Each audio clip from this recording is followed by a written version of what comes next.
Good evening, Belize. Tonight, violence on a quiet Orange Walk road. A Zeta Water employee gunned down in what appears to be a targeted ambush. 2 days of closed-door talks. Still no deal. Bus fares stay put as negotiations hit another roadblock. Fake cops, real guns. A bold daylight robbery on Daly Street ends with a chase and arrests. Inside the Senate, lawmakers lock horns over judges' pay and pensions. And who benefits at the very top? And at City Hall, Mayor Wagner stands firmly behind his son-in-law, Deputy Mayor Elude Miller, as a major transition approaches. These stories and more right now. News 5 starts now.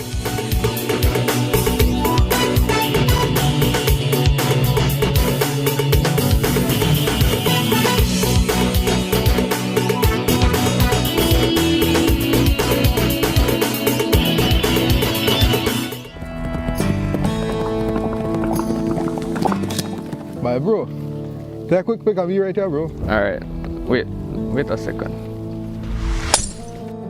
Why? By the looks of it, I think my phone done. Bye. Please tell me, I want to use that thing again, bro. Better be serious and I be honest with you. I can't afford to spend big money on phone right now. Bye, but who say anything about spending big money? Smarter than the agric. They got phone deals, plans, they have everything that agric right now. No man. But yes, it happen right now. Plus, they even have raffle and raffle money, then they raffle TV, everything. Well, I think we need to ride the agric right now. But I agree, let's go right now. Visit the Smart Booth any of the 3 days from May 1st to 3rd at Agric 2026. Get amazing deals on phones and plans and your chance to win a cell phone, 55-inch TV, and cash. Smart, bringing people together.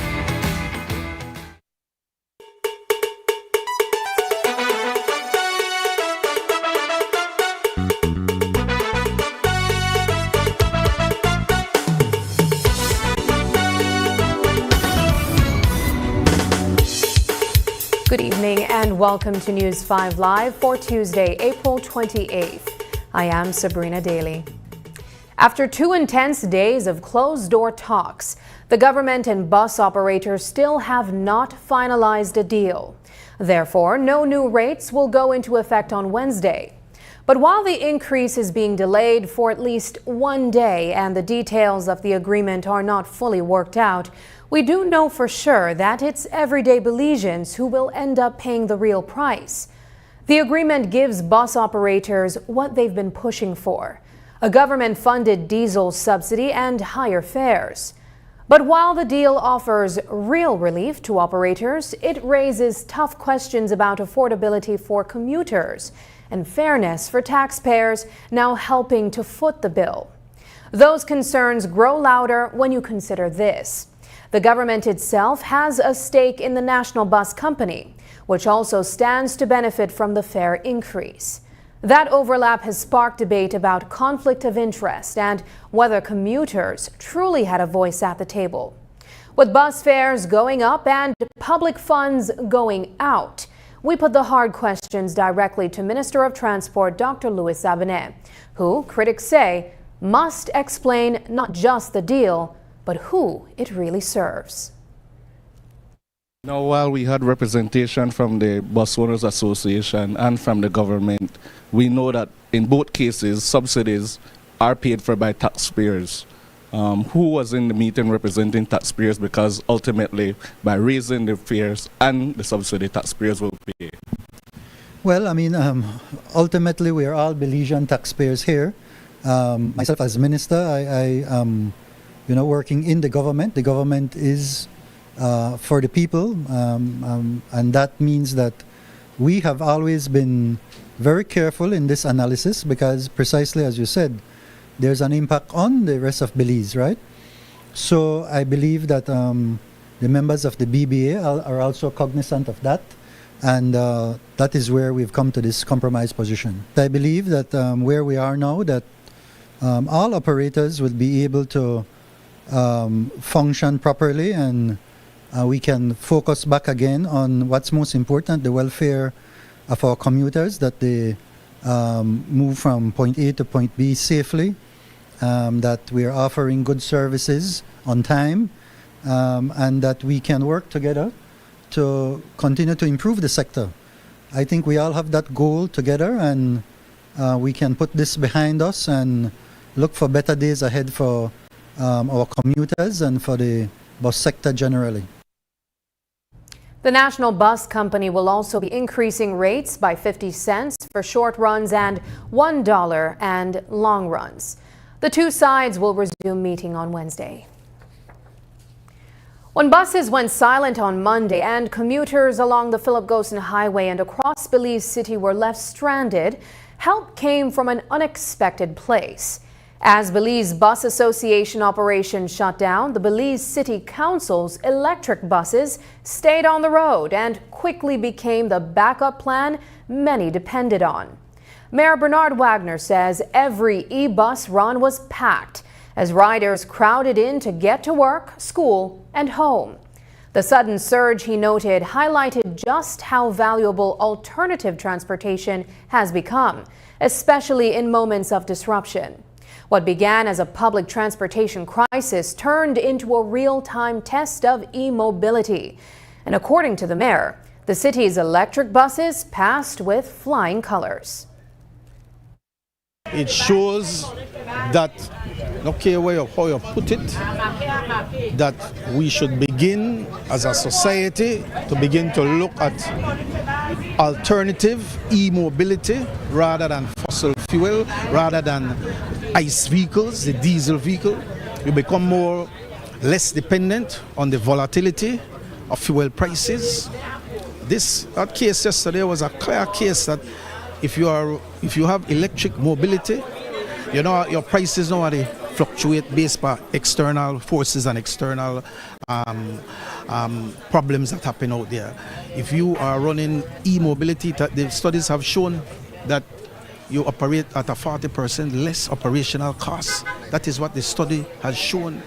And so many of our providers refuse to change. Right? We continue to be in a time warp. We have to change. Right? We have to recognize that the volatility of fuel prices will continue to impact you. And okay, what kind of band-aid fix you put, it will come back another 3 months, 6 months down the road again. Mayor Wagner encouraged bus operators to weigh their options and begin to consider how acquiring e-buses may improve the service offered to commuters. As rising fuel prices continue to squeeze households and businesses, Prime Minister John Bersenio used his national address Monday night to walk the country through where the pressure is hitting hardest and where Belize is holding the line. While the Prime Minister acknowledged the strain higher fuel costs are placing on key sectors and outlined steps the government is taking to rein in expenses, he also struck a reassuring note. Bersenio pointed to employment and tourism as areas showing resilience, saying both sectors have so far avoided the worst of the fallout. With respect to the wider economy, the good news is that so far, the effects of the conflict have not materially dampened employment and investment flows. The forecast for calendar year 2026 remains positive, with all of government's focus and resources directed to protecting our industries at home and abroad. Fortunately, to date, the tourists continue to come and all airlines and routes to Belize remain strong. Thankfully, our agricultural sector and other areas like the BPO business are robust and insulated from the current chaos. In education, the tens of millions for scholarships and subsidies, as well as the early start and school feeding programs, will be maintained. In health and wellness, free medical services at our public hospitals and NHI's national rollout will continue. Rest assured that when it comes to spending reductions and cuts, this government will never reduce the investments we have budgeted for those most in need. That is a sacred contract of Plan Belize 2.0. As global shocks continue to ripple through the economy, Prime Minister John Bersenio is calling on both public officers and the wider public to tighten their belts. He's urging government departments to become more resourceful and rein in spending, while asking Belizeans to conserve electricity and fuel wherever possible. The Prime Minister says these steps form part of his administration's broader effort to cushion the country from the fallout of global events and to minimize the impact on everyday Belizeans. I know that pocketbook issues are the most sensitive for you. The transformation of the public finances since 2020 gives us room to confront these challenges. And I will forswear no option in keeping government's promise of national prosperity. Let us stay focused and work together with optimism. Let us be resourceful, especially our public servants. Reduce costs where possible. As consumers, let us all choose Belizean products whenever we can. Let us conserve fuel and electricity in our daily routine. Belize is a land of resiliency. Our people one of resourcefulness. Together, we will overcome these challenges. The government is committed to minimizing and mitigating the impact of global events and working closely with all stakeholders and the community to protect our national interests. News 5 will continue to monitor the cost of fuel at the pump and any further cost-saving measures that the Briceño administration may implement. Mexico City is already signaling a changing of the guard for Belize's diplomatic team. In a farewell message shared by Mexico's Foreign Ministry point person for Latin America and the Caribbean, Raquel Serur, Belize's ambassador, Oscar Arnold, got a warm send-off, one that reads like the final chapter of a posting and the start of the next. The timing is telling. The government of Belize has been openly discussing a transition at the Ministry of Foreign Affairs, with Prime Minister John Briceño saying CEO Amalia Mai's contract is winding down, and that the shift is a mutually agreed move, not a removal. Now here's where it gets interesting. Ambassador Oscar Arnold, who has been representing Belize in Mexico, is expected to return home to step into the CEO role at the ministry, while Mai heads to Mexico City to take up the ambassador's chair.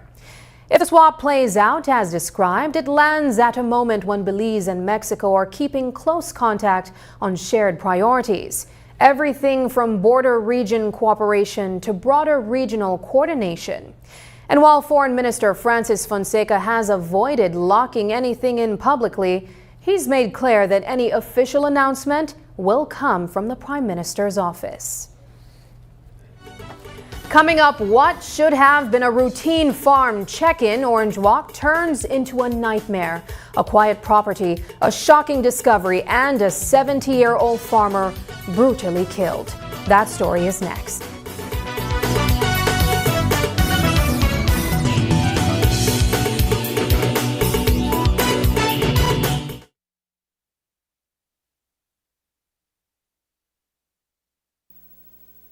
Hello, friends. I'm Dr. Bob Roberts with another 60-second sermon from God's Word.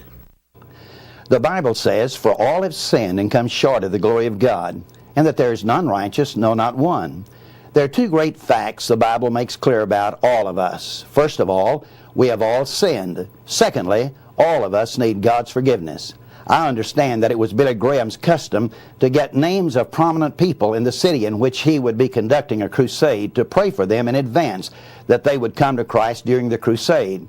Once, when preparation was being made to conduct a crusade in a large city in America, he wrote the mayor of that city and asked him to mail him a list of some people in the city whom he knew really needed forgiveness. The mayor responded by mailing Billy Graham a telephone book for the entire city. The message was clear. They all needed forgiveness. While some may be guilty of more obvious sins that incur greater guilt and consequences than others, the truth is that all of us have sinned and stand in need of God's forgiveness. How quick and ready God is to forgive the most vile of sinners who come to Him by faith in His Son Jesus Christ. The last act of Jesus when dying on the cross was one of forgiveness. In His dying moments, He cried out to God and said, "Father, forgive them, for they know not what they do." 2,000 years later, He remains faithful and just to forgive all who honestly confess their sins unto Him. Today's 60-second sermon has been presented by Christian Foundations of Faith in cooperation with the Baptist churches in your area. Your security, our top priority. We guard your world with strength and integrity. From home, cars and rentals, business too. We make protection simply easy for you. BB Insurance, trusted and true. Clear policies assured. Fast claims too.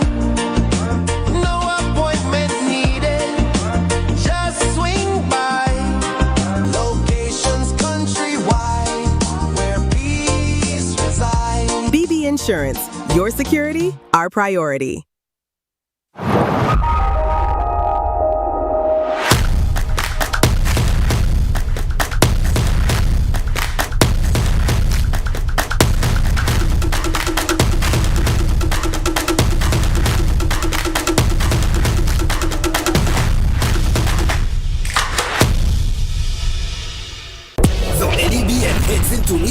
this weekend. And we're kicking off early this weekend. On Thursday night at the Victor Galvez Stadium in Cayo, we'll host a mega showdown between the two top teams. The red hot Cayo Western Ballers goes up against the upstart Orange Walk Running Rebels at 9 p.m.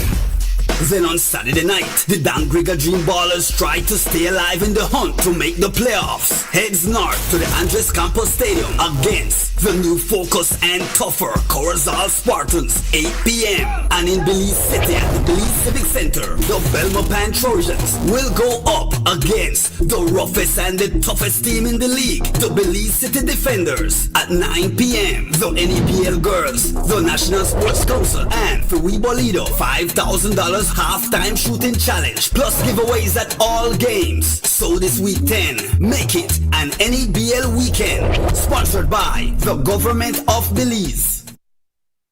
Haven't updated your information recently? Well, kick off the new year as a winner. RF&G Insurance is giving you a free chance to win every month. Entering is easy. Just chat with us on WhatsApp and update your information. That's it. You'll be automatically entered into our monthly raffle for a chance to win awesome prizes. Don't wait. Message us on WhatsApp and update your info today. RF&G Insurance. It pays to get it right.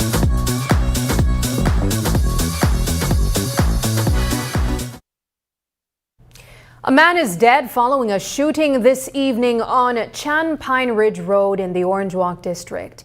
Early reports indicate the victim is a truck driver for Zeta Water Company, who was targeted just before 4 p.m.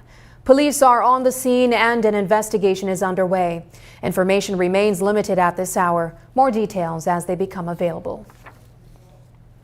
Still in Orange Walk District, a routine check on a normally quiet farm spiraled into a chilling discovery Monday afternoon. Relatives discovered that 70-year-old farmer Francisco Perfecto Garcia had been brutally murdered.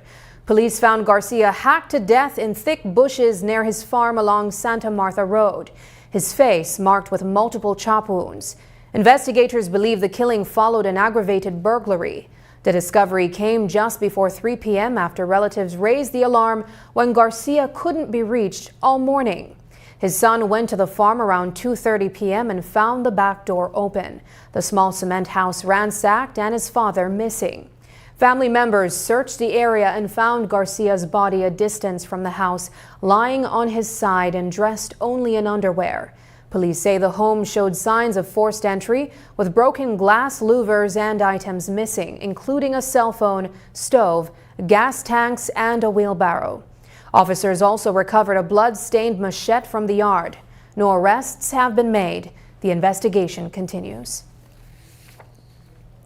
Two men posing as police pulled off a bold daytime robbery at a vape shop on Daly Street, Belize City, stealing $23,000 in cash, vape products worth $900, and a black fanny pack with personal documents belonging to Dylan Vasquez. Their escape didn't last long. Police gave chase and, despite coming under fire, captured the suspects shortly after the robbery. Police identified them as 27-year-old Kenroy Amani Daly, a security guard from Sarstoon Street, and 26-year-old Akeem Rashan Danderson, a laborer from Raccoon Street Extension. Investigators say both men were armed and pretended to be police officers, even though they are not. Unlike real officers facing charges, the accused fake cops were detained with regular prisoners and transported in handcuffs and shackles. Both men appeared unrepresented in court today before newly appointed magistrate Nishad Mohammed, who presided over his first arraignments. They were slapped with 9 charges combined, including robbery, false pretense of being a police officer, and firearm offenses. Daly also faces an aggravated assault charge involving a firearm against a police officer.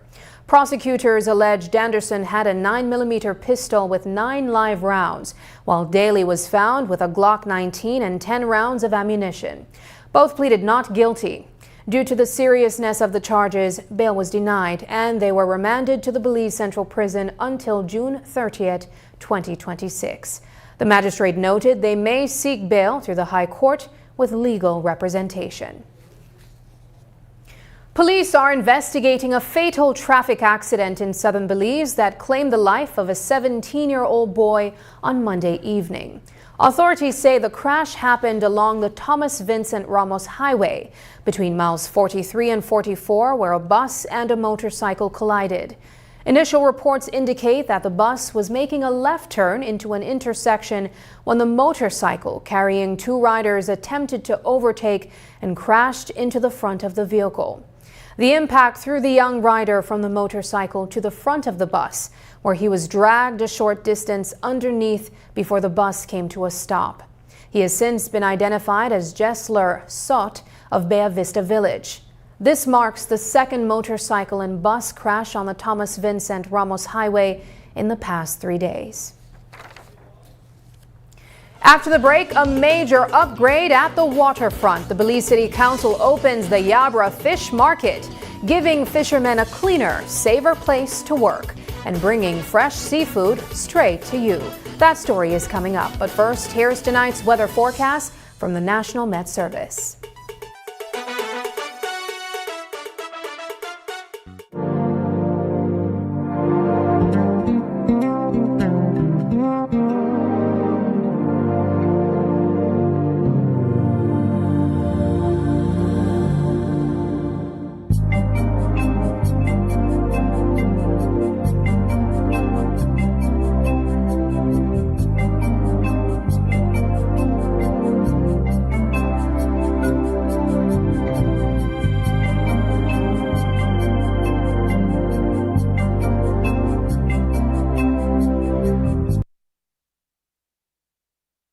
Over the past 5 years, Digi has invested more than $17 million to revolutionize Belize's digital future. Our advanced 4G LTE network and expanded fiber infrastructure have empowered vital road arteries, connected the farthest valleys and fertile farmlands, linked the bustling cities to the remote keys, and brought cutting-edge connectivity to schools, businesses, healthcare centers, and tourist destinations, fueling economic growth, enhancing education, and strengthening communities across the nation. By choosing Digi, you're leading Belize's digital transformation, bridging distances, opening opportunities, and empowering every corner of our beautiful country. Connect with Digi. Empower Belize.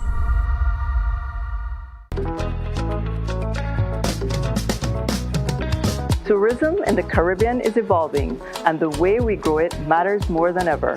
The Sustainable Tourism Conference 2026 is the Caribbean's premier space for forward-thinking tourism leaders. The conference will be held in San Pedro and Burgess Key from the 27th to the 30th of April, and the conference is hosted by the Belize Tourism Board and the Caribbean Tourism Organization. If you are part of the tourism industry, whether in hospitality, a tour operator, or managing a destination, this is for you.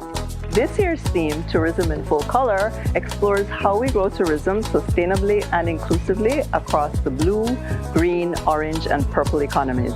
You'll gain practical experience, connect with regional and international leaders, and you will drive the future of tourism in Belize and the wider Caribbean. And getting involved is simple. Registration is quick and easy with multiple payment options to suit your needs. So, if you've been thinking about attending, now is the time. Join us. See you in Belize at STC 2026.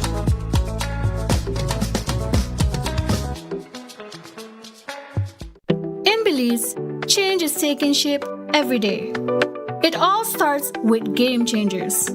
Investing in modern transport, better health infrastructure, renewable power for all, digital transformation, and more opportunities for a brighter future, the European Union's Global Gateway Initiative is unlocking new potential. Game Changers are bringing this to life. Game Changers, empowering the future. Follow the EU in Belize to meet the Game Changers.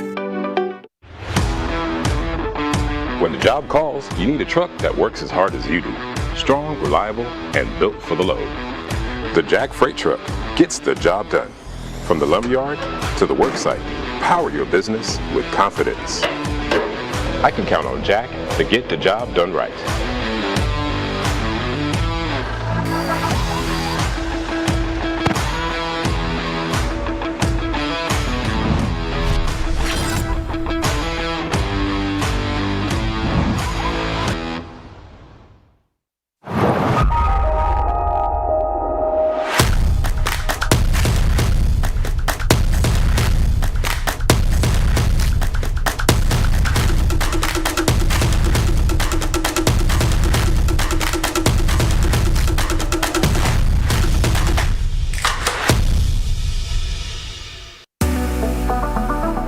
Every idea starts with a curious mind.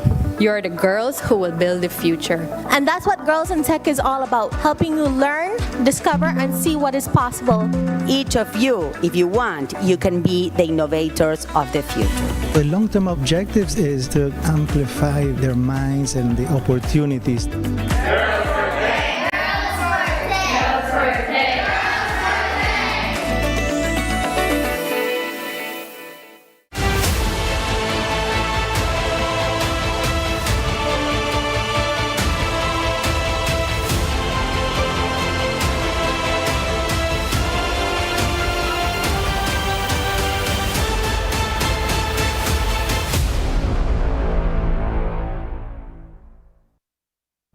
For years, fishermen in Yabra brought in their daily catch and sold it right along the canal.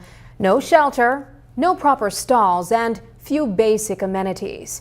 Today, that changes. The Belize City Council has officially opened the Yabra Fish Market, giving local fishermen a cleaner, safer, and more dignified place to earn a living, while making it easier for residents to buy fresh seafood straight from the source. News 5's Paul Lopez was on hand for the ribbon cutting and spoke with the fishermen and officials who say this market is long overdue. He has the story. The newly inaugurated Yabra Fish Market may not be one of the city's largest infrastructure projects, but city leaders say its impact will be felt directly by fishermen and families who rely on the trade. For years, vendors operated along the canal, exposed to the elements and unsafe conditions. There are some projects that may seem modest at first glance, right? Some of them are come with all the grand headlines on a national scale, right? But when you really look closely, you realize the power they do in changing lives, and such as this project. This is one of those projects. For years, our fishermen here in Yabra were exposed to the elements. As today, in the heat of the sun, in the rain sometimes, beside the canal. The councillor responsible for city markets say the project reflects a broader partnership between the Belize City Council and the Yabra community, where fishing remains a primary source of income for many households. Today is a celebration of people. It's a celebration of partnership. It's a celebration of what can happen when a community's needs are acted upon and heard. For many families, fishing is not just a tradition, but a livelihood. By establishing this new market, the council is helping to strengthen that livelihood by providing a more comfortable space for fishermen to continue the work they have been doing, while creating a more welcoming place for customers to purchase their fresh catch. The opening of the market is the realization of a long-standing request for dignity, safety, and stability in their daily work. Well, it's a pleasure. This day has finally arrived, no?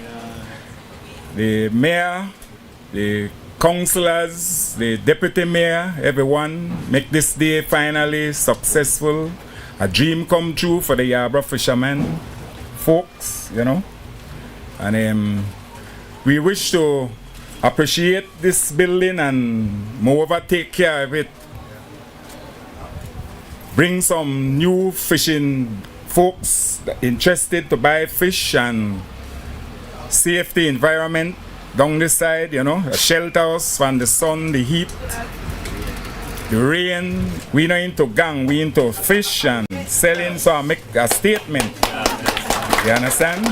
This place is for business and business only. 6 vendors will operate from the Yabra Fish Market, each with access to individual freezer space. The daily rental fee is set at just $1. A decision city officials say is meant to keep the market accessible while supporting livelihoods in the Port Loyola community. We have put funds for a cooler environment. We have installed screen doors to reduce flies and improve sanitation. We also did a new cement fish cleaning station. We upgraded electrical and plumbing systems. And we did a fresh paint and new signage that proudly marks this place as a center of commerce. 6 vendors will operate here, each with access to their own freezer for a rental rate of only $1 per day. Right? That is intentional. City officials say the project represents a practical investment in livelihoods and community development. Reporting for News 5, I am Paul Lopez. We've been tracking the ongoing friction between wholesalers and retailers at the Michael Finnegan Market. And tonight, the city's mayor is weighing in. According to Mayor Bernard Wagner, the heart of the problem isn't confusion, it's compliance. The mayor says the city council has clear rules in place, with specific days set aside for wholesalers to sell at the market. But he admits those rules aren't always being followed. Wagner says the council is now stepping in, determined to protect small retailers who depend on the market to make a living. Here's what the mayor had to say about how the city plans to enforce the rules and restore order at the market. It's about compliance. It's a compliance issue. It's about respecting each other time. If we have a time Monday, Tuesday and Wednesday for wholesalers, and we have Thursday, Friday, Saturday for retailers, how can we entertain where the same wholesalers will sell the retailer, will come to our retailer day for sell and undersell the retailer? That is not fair for the small man.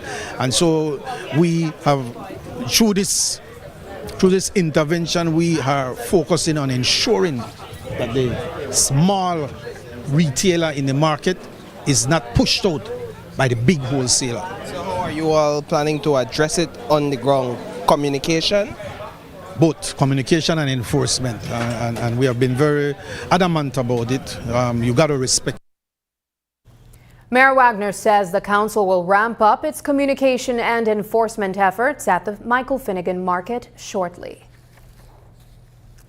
The Belize City Council says manholes are costing them significant sums through litigation. Last week, the council announced that it has covered more than 400 manholes. Today, Mayor Bernard Wagner indicated that the work of replacing these drain covers is never ending.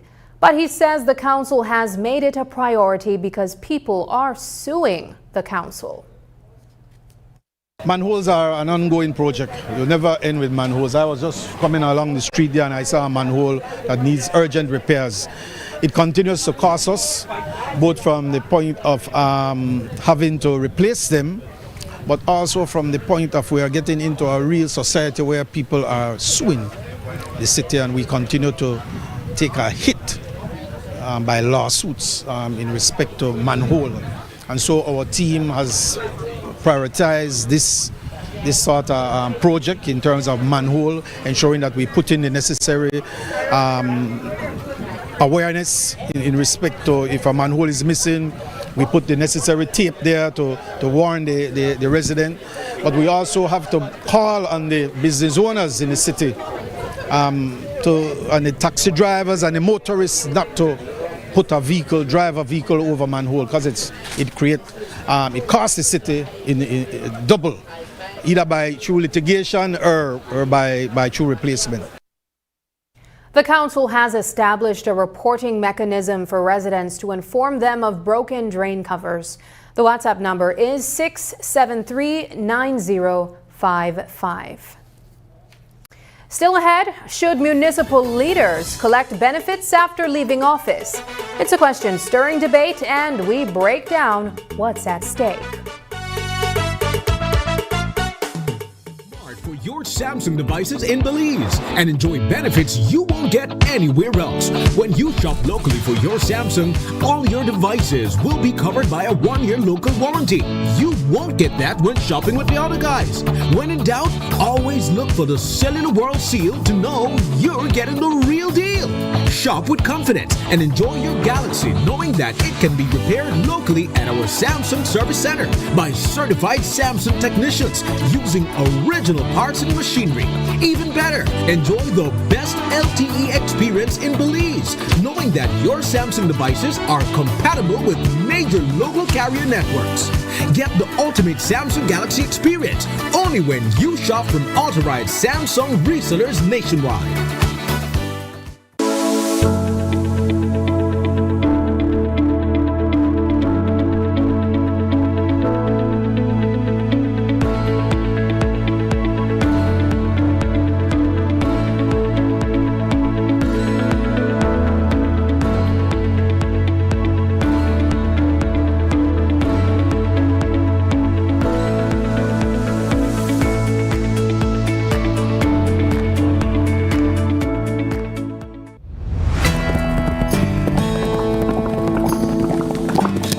My bro, take a quick pic of you right here, bro. Alright, wait a second. Why? By the looks of it, I think my phone done. Bye. Please tell me, you know, I want to use that thing again, bro. If I be serious and I be honest with you, I can't afford to spend big money on phone right now. Bye, but who said anything about spending big money? Smarter than that Agric. They got phone deals, plans, they have everything that Agric right now. No man. But yes, it happened right now. Plus, they even have raffle and they raffle money, then they raffle TV, everything. Well, I think we need to ride the Agric right now. But I agree, let's go right now. Visit the Smart Booth any of the 3 days from May 1st to 3rd at Agric 2026. Get amazing deals on phones and plans and your chance to win a cell phone, 55-inch TV, and cash. Smart, bringing people together. The growing frequency and intensity of fires each year pose serious threat to human well-being, forest health, and biodiversity. This surge in wildlife fires is closely linked to climate change and human activities. As global temperatures rise, the risk of extreme weather intensifies. Warmer temperatures, prolonged droughts, and unmanaged lands and fuel create the perfect environment for wildfires to ignite and rapidly spread. Many forest fires are started by human actions. Careless campfires, discarded cigarettes, and even arson. It's not just about the climate. Our actions play a significant role in the fires that devastate these beautiful landscapes. Uncontrolled fires have far-reaching consequences that cannot be ignored. The impact of these fires goes beyond the flames. Smoke from wildfires can travel hundreds of miles, leading to poor air quality and serious health issues, especially for vulnerable populations. Exposure to wildlife smoke can exacerbate respiratory problems, increase heart disease risk, and harm overall public health. Simple actions like safely extinguishing campfires, properly disposing of smoking materials, and following local fire regulations can make a big difference. Effective fire management is crucial. By practicing controlled burns, fire breaks, maintaining healthy forests, and following safety guidelines, we can help prevent catastrophic fires and protect our environment and health. Join the Maya Forest Corridor Fire Working Group and help us manage fires responsibly. Stay informed about fire regulations, support local fire prevention programs, and take steps to reduce your carbon footprint.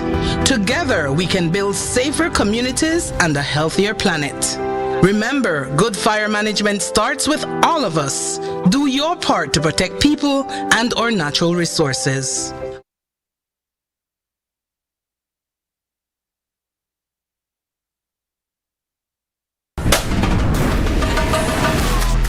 Easy. Accessible. Safe. Yours. Digi Wallet. Easy, accessible, safe, yours. As the Senate debated the judges' salaries and pensions bill, the focus zeroed in on pay and perks at the very top of the judiciary. The proposed law would replace behind-the-scenes negotiations with a standardized package covering salaries, benefits, security, and, for the first time, a formal pension for High Court and Court of Appeal judges. Supporters say uniform benefits would end uneven arrangements, where some judges move with heavy security and others have none, while strengthening judicial independence and attracting top legal minds. But senators push back on cost, questioning why already high-paid officials should get more, why magistrates are left out, and whether taxpayers should shoulder a new pension plan with a short qualifying period. The judiciary is, as I understand it, from the High Court and the Court of Appeal, the only area in the government service or public service where there is no provision in law for a pension. And so this bill seeks to fill that gap. Judges are then called upon to enter into negotiations with the executive, each individual judge, to negotiate his or her salary package and emoluments, which creates differences in packages between judges of the High Court. Clause 4 of the bill seeks to provide for the entitlement to a pension for judges who are in full-time employment with the government of Belize as a judge of the High Court or of the Court of Appeal. Most importantly, Madam President and colleagues, the pension scheme being introduced by the bill is a contributory pension scheme.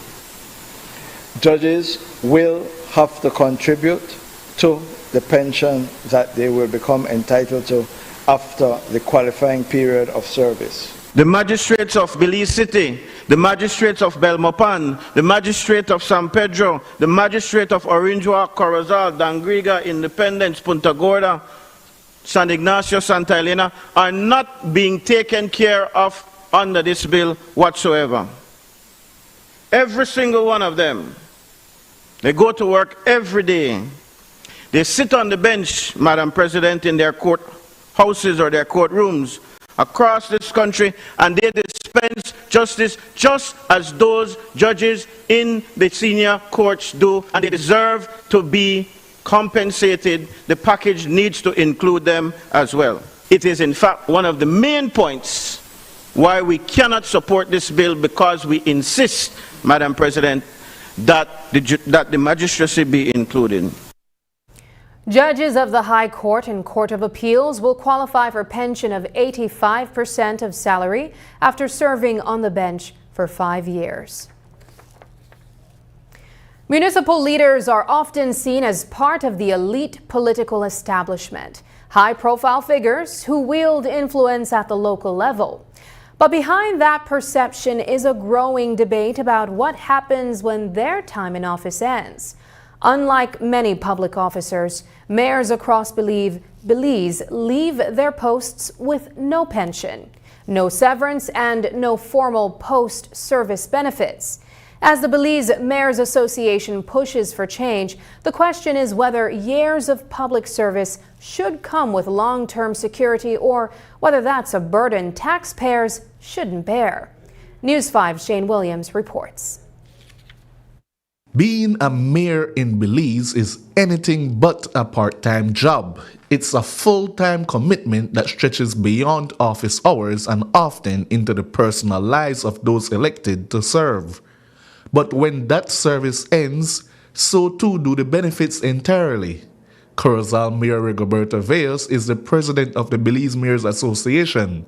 After nearly 10 years in office, he says the lack of post-service support remains a challenge they are now working to fix.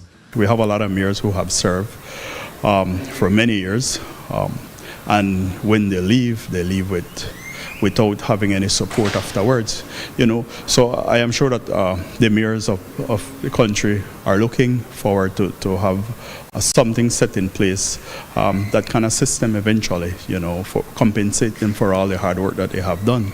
So it is on the table. It is something we will look at, and at some point we'll try to see how we can pass it through the government so that it happens. Vaya says the demands of the job are constant. From daily administrative duties to field work, the role requires hands-on leadership every day of the work week, and often beyond. How many days a week are you here working? I'm here every day. Every day I'm here. In the morning I'm out looking at work, and in the afternoon I come here to deal at work on the people. Every day, Monday to Friday. And at the end of this term, how many years would that be?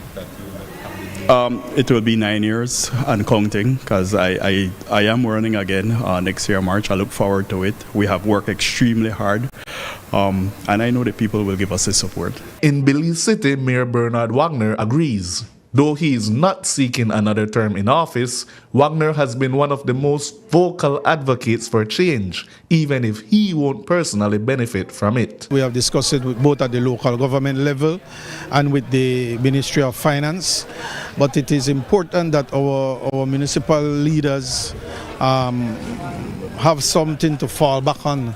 And I'm not only speaking for myself, I speak for past mayors. That has been on the table. Most mayors, some of them serve 2 terms, some serve 3 terms, and so you are at the borderline. If you serve 3 terms, you're at the borderline of 10 years, and you have been a public servant, so to speak. But many of our mayors in the past, as you could see, have had little challenges, and so we look at how can we better serve our mayors as they move off. If the public servant are able to enjoy some measure benefits, then why not our mayors who serve in a even deeper, higher capacities? For some, the issue goes beyond policy. It's about fairness. Mayor Earl Trapp, who oversees San Ignacio and Santa Elena, is the longest serving mayor in the country. He has seen firsthand how the lack of benefits affects those who dedicate years to public service. I've been through this at the town council in San Ignacio, so I know that the severance is the right for the people. You have worked your years, you must be compensated. You have a unique situation because you have served publicly for a couple decades, and you too, even as mayor, when you leave, whether it's by defeat or by resignation, you have nothing to get from the town council. That's correct. Unfortunately, neither one of the different municipalities or mayors, there's nothing in the town council act that dictates that the mayor should get a pension. It's something we've been fighting for since Darbali was the mayor, but since then neither one of the leaders of government want to amend the town council act to facilitate the different leaders with a pension. As the Mayors Association presses on, a bigger question hangs in the air. Should elected municipal leaders walk away from public service with some form of long-term security, or is leaving with nothing simply part of the sacrifice? Mayors may not draw much public sympathy, but as severance benefits come under scrutiny, many are asking whether it's fair to spend years serving a community and have nothing to fall back on. Shane Williams reporting for News 5. With Labor Day just days away, unions were gearing up to celebrate what many called a hard-won victory for Belizean workers. The Senate was set to approve the long-awaited Occupational Safety and Health Act, a bill unions have pushed for over years, some say decades. The law would modernize workplace safety, hold employers legally responsible, mandate accident reporting, and create inspectors to enforce standards across all sectors. For organized labor, it was a breakthrough moment, one they plan to highlight at rallies this Friday. But celebration turned to confusion in the Senate. After limited debate, the leader of government business, Eamon Courtney, called an unexpected recess. When the chamber resumed, the bill was quietly shelved with no explanation. We believe that it represents the best balance that is achievable, that respects the working conditions, the place of work, the rights of workers, the rights of the businesses, the rights of owners of businesses, and it provides for safety. I have no doubt that all senators will support the bill. It is our hope and expectation that we can do so, hopefully on this occasion with not many amendments, and that we will be able to move the bill forward and pass it so that it can be brought into force. It's long overdue. We know that the unions have advocated for it forever, and we're hoping that the day is near where we can see it as a part of our law. We absolutely are ecstatic that this bill is before us. We think it is long overdue. We think it is time, but we feel that it is our obligation to point out these flaws, things that can be readily addressed in the manner in which we have suggested, to make this bill the best bill for occupation in this country, for workers in this country, for employers in this country, for the safety of our entire nation. Mr. President, can we suspend for 10 minutes to do some consultation on this bill?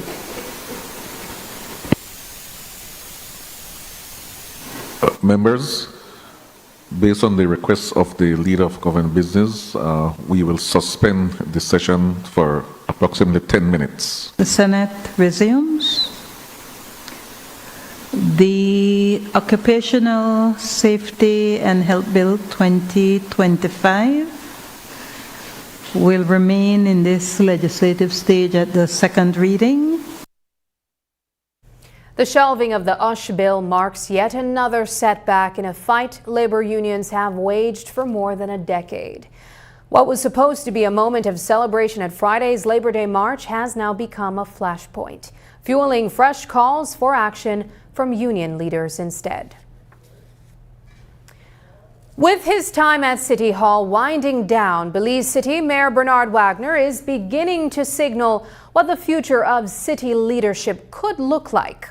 While the final decision rests with the PUP executive and ultimately voters, Wagner is making it clear who he believes is best prepared to take the helm, his deputy, Eliud Miller. When News 5 asked the mayor who he sees as ready to step into the role, Wagner pointed to Miller's steady rise through the ranks at the Belize City Council.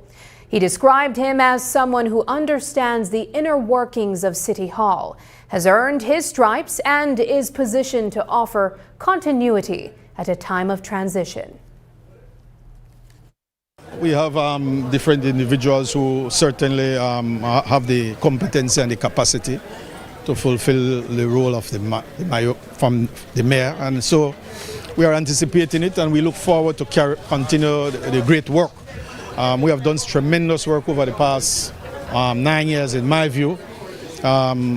We have created over 300 streets, rehabilitated either by cement, concrete, chip and seal or hot mix. We have been very big on social infrastructure. We have been able to build capacity at the council. Not one day have we been unable to pay our workers. We have had a very good relationship with the union. And so we feel that all of these great work that you have seen within the city should continue going into the future. Which one of your councillors or who among you do you favor for this role? That's a very tough question, but I certainly look at Mr. Miller, Eliud Miller. He has been beside me for quite some time, and he has worked his way up from being an intern to a staff working in the finance department, to a councillor, and to a deputy mayor. So there has been gradual succession coming up, and so we continue to see how. Again, it is up to the party, and I don't know where that will end. Mayor Wagner will demit office in February 2027 and says he intends to serve out the entirety of his term.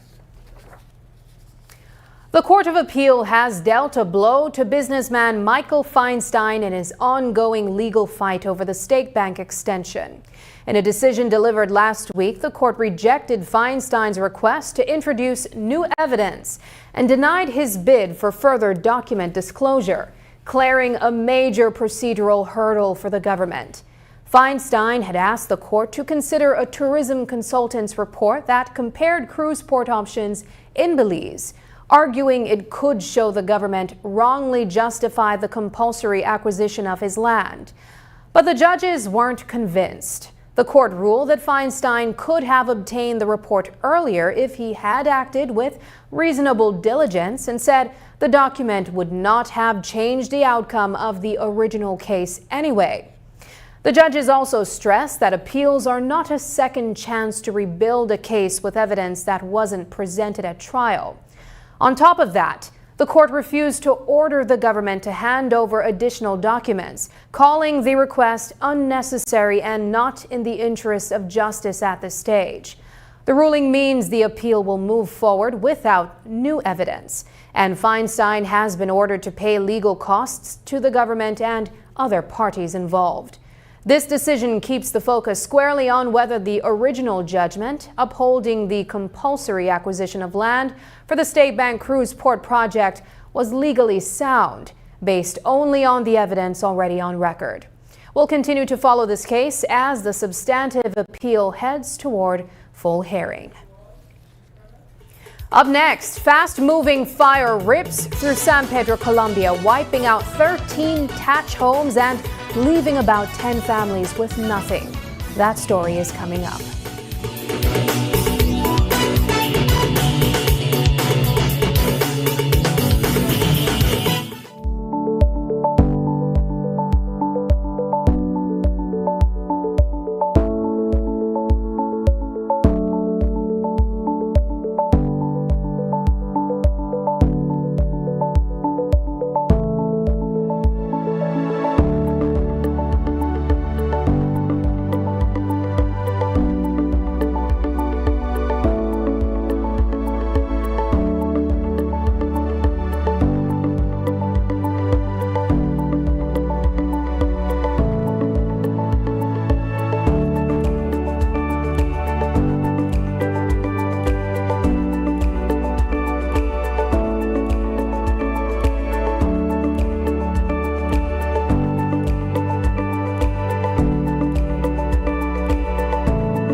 Insurance Fact. Did you know Home Protector Insurance provides liability insurance that is for licensing, public liability insurance for the hotels and guest houses protects the guests staying at the resort, tour operators insurance for on-site tourists, and marine passenger liability for passengers. You take care of your guests, we'll take care of you. Visit any Home Protector Insurance office near you to learn more.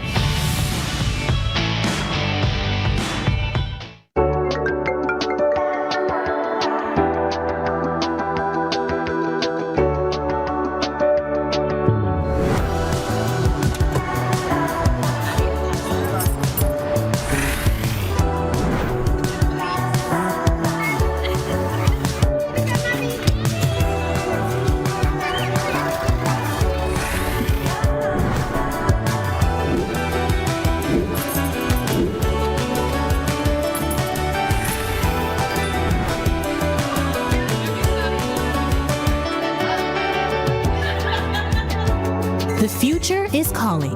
Belize Bank. Your future, our commitment.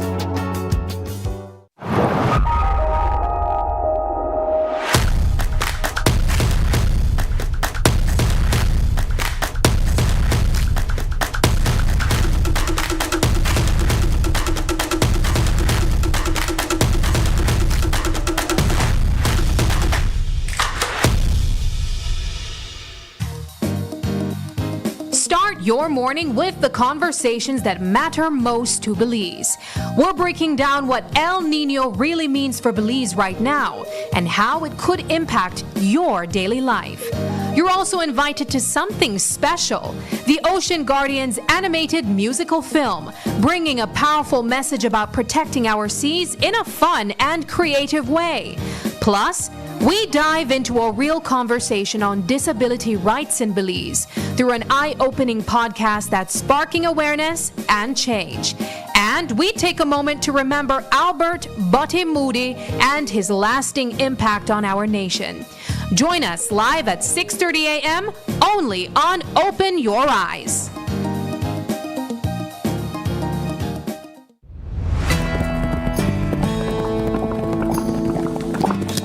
Bye, bro. Take a quick pic of me right here, bro. All right. Wait a second. Why? By the looks of it, I think my phone done. Bye. Please tell me, I want to use that thing again, bro. If I be serious and I be honest with you, I can't afford to spend big money on phone right now. Bye, but who said anything about spending big money? Smarter than that agric. They got phone deals, plans, they have everything that agric right now. No, man. But yes, it happened right now. Plus, they even have raffle and they raffle money, then they raffle TV, everything. Well, I think we need to ride the agric right now. But I agree, let's go right now. Visit the Smart Booth any of the 3 days from May 1st to 3rd at Agric 2026. Get amazing deals on phones and plans and your chance to win a cell phone, 55-inch TV, and cash. Smart, bringing people together. A fast-moving fire tore through San Pedro, Colombia in the Toledo district, destroying 13 thatch houses and leaving around 10 families without a home. The blaze started in a kitchen belonging to one of the local churches before strong winds carried the flames from structure to structure across roughly a quarter mile. Village Chairman Abner Kahl told News 5 that community members acted quickly to contain the fire, positioning themselves at various points to water down the surrounding area and prevent further spread. At the moment, the fire is being contained with the help of the villagers. It just spread rapidly, but it's contained now. It's still windy, but we have community members at each area watering so they could continue spreading. And about how many structures caught fire? At the moment, we count around 13. Do you guys know the source of the fires? Yes, it started on a kitchen that belongs to one of the churches here.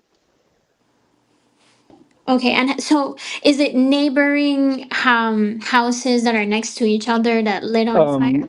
From the first house to the last house, it's probably a quarter mile. Due to the wind, heavy wind, it just blew and dropped into the other, because these are thatch houses. Mm-hmm. So it just, spread. Whatever assistance we can get to support these people, our community members, would be greatly appreciated.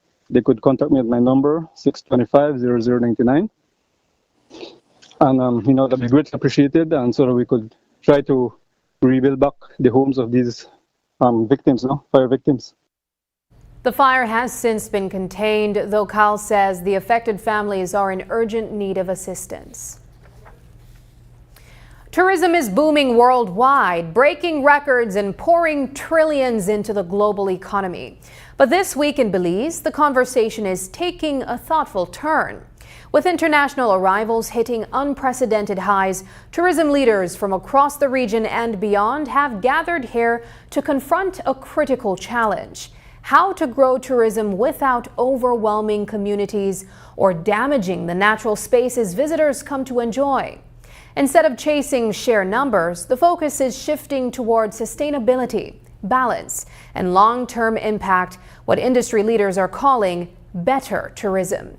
As News 5's Zenaida Lanza reports, Belize is positioning itself at the center of that conversation, pushing a model that protects livelihoods, preserves nature, and ensures tourism benefits everyone, not just the bottom line. Tourism accounts for an average of 32% of GDP across the Caribbean, and in some countries, that figure climbs as high as 90%. Across the region, the sector welcomed an estimated 70 million visitors in 2025. But with that scale of dependence comes a pressing challenge: how to keep tourism thriving without eroding the very natural and cultural assets that make the Caribbean unique. What we protect sustains us. That lesson did not arise from theory, but from recognition that our natural and cultural assets are finite, and once compromised, are not easily restored. The question, therefore, was never whether we pursue growth, but how we grow without forfeiting the very foundation that makes growth possible. A growth that comes at a cost, that is the industry. Tourism is responsible for roughly 10% of global greenhouse gas emissions, and pollution continues to threaten the very ecosystems that tourists come to see. The pollution crisis is real, and it threatens everything we need to protect: our environment, our public health, and most of all, our people. It is driven by inadequate waste management and unchecked coastal development. The ocean absorbs an estimated 8 to 12 million metric tons of plastic waste every single year. Approximately 80% of all wastewater worldwide is discharged into our waters without adequate treatment. The consequences are visible all across our region. Our beaches are eroding, our coral reefs are experiencing bleaching, and sargassum is relentlessly pounding our coastlines. That tension between economic gain and environmental costs is not unique to Belize. Around the world, communities are grappling with how tourism can deliver prosperity without displacing the very people and cultures that sustain it. From New Zealand, tourism leaders say the industry has often prioritized growth over care, protection, and giving back. Tourism has been very good for growth. It has been less good at respect, care, protection, and, importantly, giving back. And even less effective at ensuring that local businesses, communities, and peoples are the ones that benefit from it. That is the tension we are all navigating, and one of the reasons we are all here. Low-value jobs, creating low-value economies, and I dislike this one immensely: gentrification, where locals can no longer afford to live in their homes or in their tribal lands because policies and consents have favoured developers who turn our homelands into playgrounds or holiday homes. Local communities, especially indigenous ones, have long been shortchanged by tourism. Now, regional leaders say it's time for the industry to move past sustainability and deliver real, fair benefits. We must move toward regenerative tourism. Our efforts go beyond minimizing harm to actively restoring ecosystems, strengthening communities, and preserving and celebrating our cultures. It is about shifting from doing less damage to creating a net positive impact for our people, our environments, and of course, our economies. As the conference continues, one message stands out. Tourism's future may not depend on how much it grows, but on how well it works for people, culture, and the environment. Reporting for News 5, I am Zenaida Lanza. On Monday night, we told you about a frightening crocodile attack on Caye Caulker that sent an American woman to the hospital with serious arm injuries.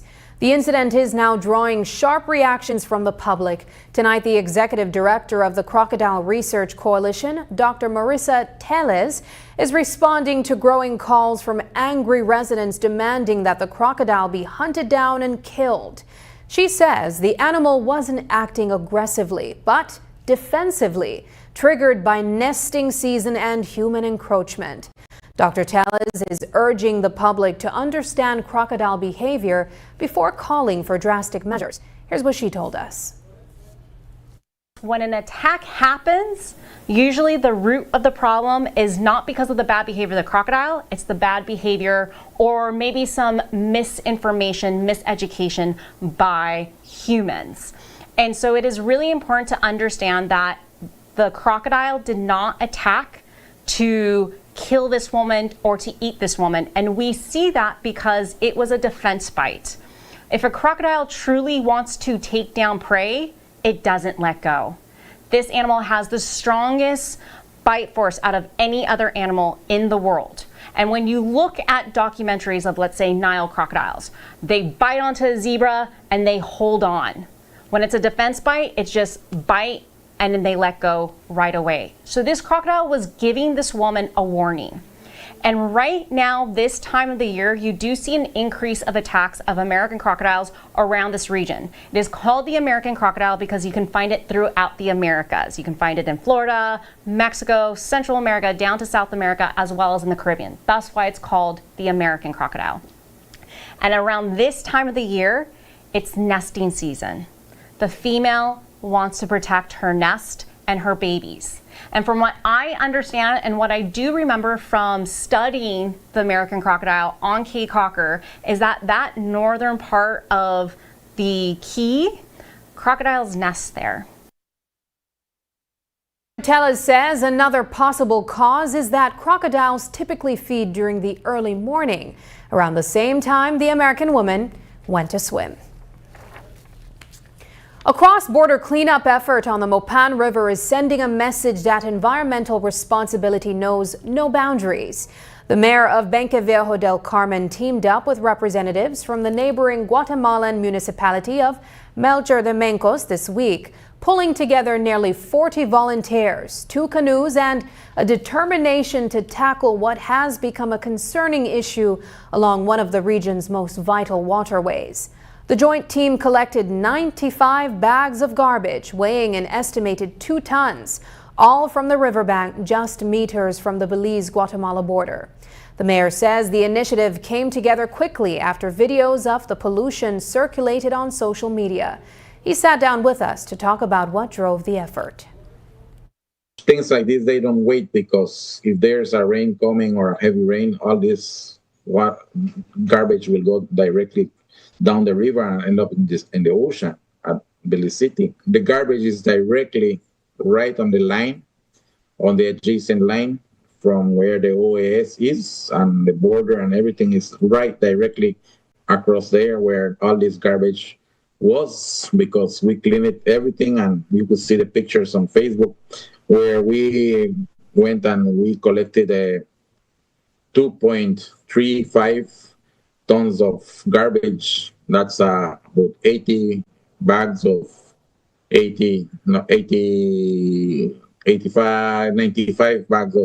garbage we picked up of 50 pounds. So that's 2.35 tons of garbage that we picked up. And it was much easier to carry it to the side of Guatemala than bringing it to Belize, because from the river, from the road on the border is a little farther, so it's just maybe about 100 feet from the road on Guatemala. So we took all the garbage out to the Guatemalan side. Throwing garbage to the river is not healthy, and I would say it